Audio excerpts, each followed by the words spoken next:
Hello बंधु बान्धवসকল আজি আন এটা ভিডিঅলৈ তোমালোকক স্বাগতম জনাইছো।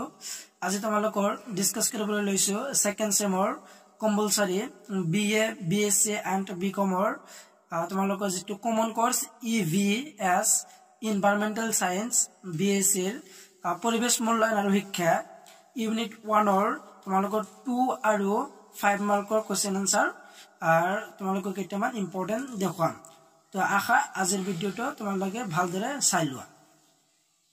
যেহেতু তোমালোকৰ ইম্পৰ্টেন্ট কোৱেশ্চন আনসাৰ দেখুৱাম, তো তোমালোকৰ ফাৰ্স্ট ইম্পৰ্টেন্ট কোৱেশ্চনটো হল যে কোৱেশ্চন নম্বৰ 1 জৈৱ বৈচিত্ৰ্য সংৰক্ষণৰ এটা প্ৰধান কাৰণ উল্লেখ কৰা।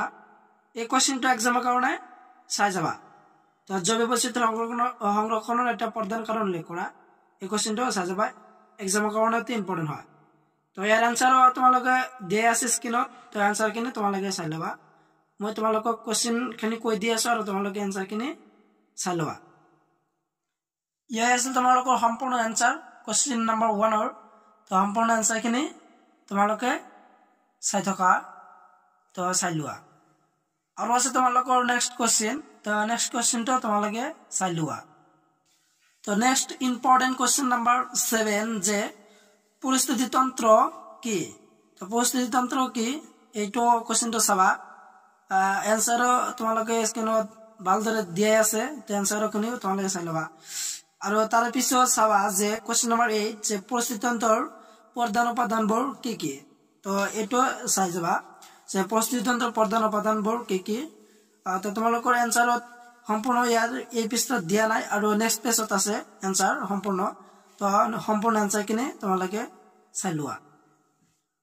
তো ইয়াৰ আছিল তোমালোকৰ সম্পূৰ্ণ এনসাৰ কোৱেশ্চন নম্বৰ 8 ৰ। তো কোৱেশ্চন নম্বৰ 8 টো অতি ইম্পৰ্টেন্ট হয়, তো এই এনসাৰটো চাবা।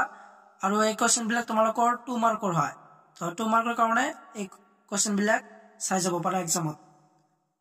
তো আৰু আছে তোমালোকৰ কোৱেশ্চন, তো নেক্সট কোৱেশ্চন লৈ আগবাঢ়ো। তো তোমালোকৰ নেক্সট ইম্পৰ্টেন্ট কোৱেশ্চনটো হল যে কোৱেশ্চন নম্বৰ 16 যে পেজ নম্বৰ 14 ত দিয়া আছে জৈৱ বৈচিত্ৰ্যতাৰ উষ্ণীয় চিত্ৰ অঞ্চল কোনবিলাক। তো তোমালোকৰ জৈৱ বৈচিত্ৰ্যৰ উষ্ণীয় চিত্ৰ অঞ্চল কোনবিলাক, তো কোনবিলাক তো ইয়াত দিয়া আছে এনসাৰ খিনি। তো এনসাৰটো ভালদৰে স্ক্ৰীনত দিয়া আছো, তো তোমালোকে তাৰ পৰা স্ক্ৰীনৰ পৰা চাব পাৰা। তো এই কোৱেশ্চনটো তোমালোকে চাবা। আৰু আছে তোমালোকৰ নেক্সট কোৱেশ্চন যে 2 মাৰ্কৰ, যে 2 মাৰ্কৰ মই 5টা কোৱেশ্চন বাছি উলিয়াইছো। তোমালোকৰ নেক্সট কোৱেশ্চন হল যে কোৱেশ্চন নম্বৰ 18। তো কোৱেশ্চন নম্বৰ 18 টো চাবা যে জৈৱ বৈচিত্ৰ্যতাৰ উপভোগমূলক আৰু আন উপভোগমূলক মূল্যায়ন কি। তো জৈৱ বৈচিত্ৰ্যৰ উপভোগমূলক আৰু আন উপভোগমূলক মূল্যায়ন কি, এই কোৱেশ্চনটো তোমালোকে চাবা।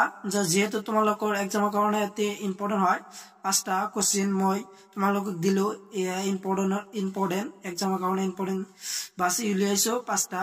তো 5টা ভালদৰে চাই যাবা। আৰু 8 নম্বৰ কোৱেশ্চনৰ আৰু আছে আনসাৰ, তো আনসাৰটো চাই লোৱা আনখিনি। আছিল তোমালোকৰ এনসাৰ, তো এনসাৰত যেহেতু তোমালোকৰ স্ক্ৰীনত দিয়া আছে ভালদৰে, তো এনসাৰটো তোমালোকে চাই ল'বা। আৰু মডেল পেজ নম্বৰ 15 ত দিয়া আছে, তো সম্পূৰ্ণ এনসাৰ। তোমালোকৰ এই কোৱেশ্চন 5টা তোমালোকৰ 2 মাৰ্কৰ হয়, তো তোমালোকৰ 5টা 2 মাৰ্কৰ তোমালোকে চাই যাবা। আৰু আছে তোমালোকৰ ইম্পৰ্টেন্ট চমুটকা। তো চমুটকা তোমালোকৰ 2টা মান দিছো, তো তোমালোকে চমুটকা 2টা চাই থকা।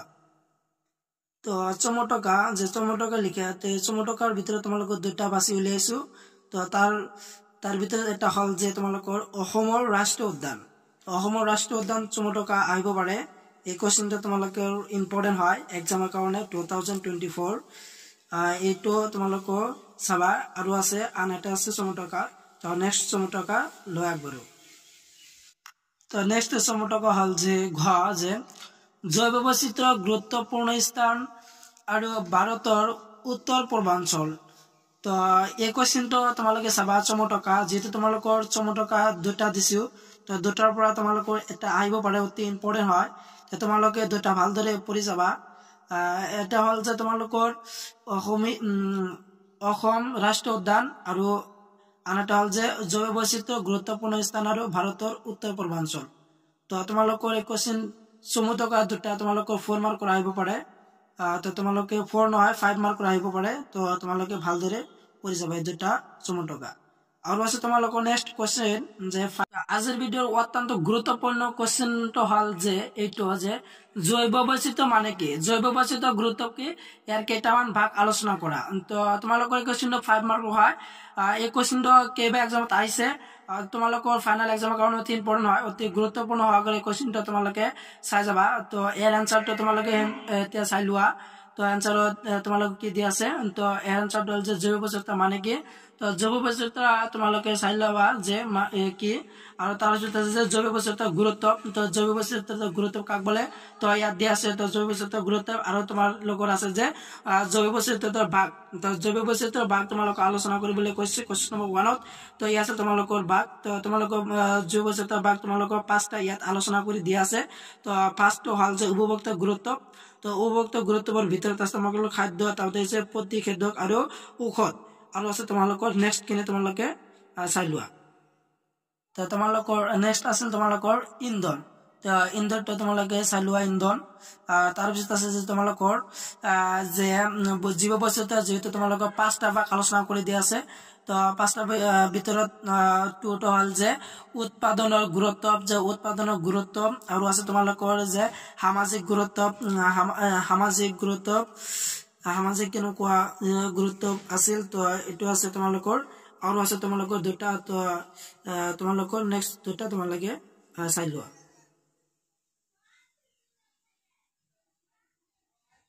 তো ই আছে তোমালোকৰ নেক্সট কিনে কোৱেশ্চন নম্বৰ 1 or নেক্সট কিনে যে কোৱেশ্চন নম্বৰ 1 আৰু তোমালোকৰ কোৱেশ্চনটো 5 মাৰ্ক হয় তো 4 নম্বৰটো হল যে সৌন্দৰ্যবোধৰ গুৰুত্ব আৰু তাৰ পিছত আছে যে 5 নম্বৰ দি আছে যে এস্থেটিক ভ্যালু যে এস্থেটিক ভ্যালু তো আছে তোমালোকৰ জীৱ বৈচিত্ৰ্যৰ টোটাল 5টা ভাগ তো তোমালোকৰ টোটাল 5টা সম্পূৰ্ণ চাই ললা তো একটু ভালদৰে চাই যাবা তো কোৱেশ্চনটো 3 পৰে নহয় আৰু আছে তোমালোকৰ নেক্সট কোৱেশ্চন লৈ যাও ইয়াছিল তোমালোকৰ নেক্সট কোৱেশ্চন তো ভেৰি ইম্পৰ্টেন্ট এই কোৱেশ্চনটো যে জৈৱ বৈচিত্ৰ্য মানে কি জৈৱ কেন্দ্ৰিক নৈতিকতা বা জৈৱ নৈতিকতা আৰু বিষয় আলোচনা কৰা এই কোৱেশ্চনটো তোমালোকে চাবা আৰু এনসাৰটো তোমালোকে ভালদৰে স্ক্ৰিনত ভালদৰে দেখুৱাই দিয়া আছো তো তোমালোকে স্ক্ৰিনত চাই থকা আৰু তোমালোকে নহলে স্ক্ৰিনশ্বট মাৰি লোৱা মোবাইলৰ পৰা স্ক্ৰিনশ্বট মাৰি লবা আৰু তোমালোকৰ পেজ নম্বৰ 21 দি আছে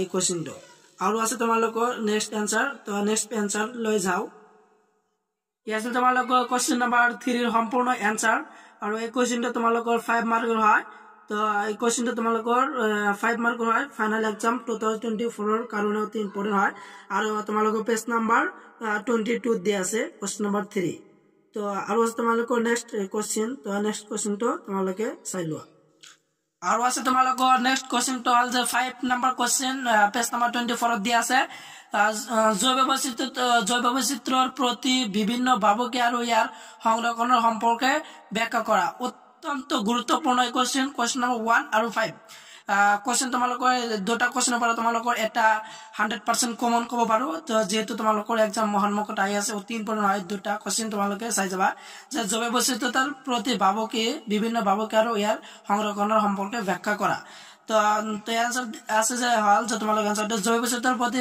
বিভিন্ন ভাবুকি সম্পৰ্কে তলত আলোচনা কৰা হল তো আলোচনা কৰি দিয়া আছে তো বাসস্থানৰ ক্ষতি ক নম্বৰ দিয়া আছে তাৰপিছত আছে কোৱা আছে বন্যজীৱ চিৰং শিকাৰ আৰু ঘোৱা নম্বৰত দিয়া আছে যে তোমালোকৰ যে জৈৱ স্বত্ব হৰণ আৰু তাৰপিছত আছে যে তোমালোকৰ ঘোৱা নম্বৰত দিয়া আছে যে মানুহ আৰু বন্য জন্তুৰ সংঘাত আৰু আছে তোমালোকৰ এটা পইণ্ট তো নেক্সট পইণ্ট লৈ যাও এছে তোমালোকৰ জীৱ বৈচিত্ৰ্যৰ ভাবুকি তো ভাবুকি আৰু তোমালোকৰ জীৱ বৈচিত্ৰ্য সংৰক্ষণ তো যেহেতু তোমালোকৰ জীৱ বৈচিত্ৰ্য সংৰক্ষণ দুই প্ৰকাৰ অন্তং স্থান সংৰক্ষণ আৰু বহিঃস্থান সংৰক্ষণ তো তোমালোকৰ স্ক্ৰিনত ভালদৰে দেখুৱাই দিয়া আছে অন্তং স্থান সংৰক্ষণ আৰু বহিঃস্থান সংৰক্ষণ তো এই কোৱেশ্চনটো তোমালোকৰ 5 মাৰ্কৰ হয় এই কোৱেশ্চনটো তোমালোকে চাই যাবা আৰু তোমালোকৰ আন এটা কোৱেশ্চন হল যে কোৱেশ্চন নম্বৰ 9 মানুহ বন্যপ্ৰাণীৰ মাজত সংঘাত কিয় লাগে মানুহ আৰু জীৱৰ মাজত সংঘাত হোৱাৰ কাৰণ আমাৰ কি তো এই কোৱেশ্চনটো তোমালোকৰ 5 মাৰ্কৰ হয় এই কোৱেশ্চনটো তোমালোকে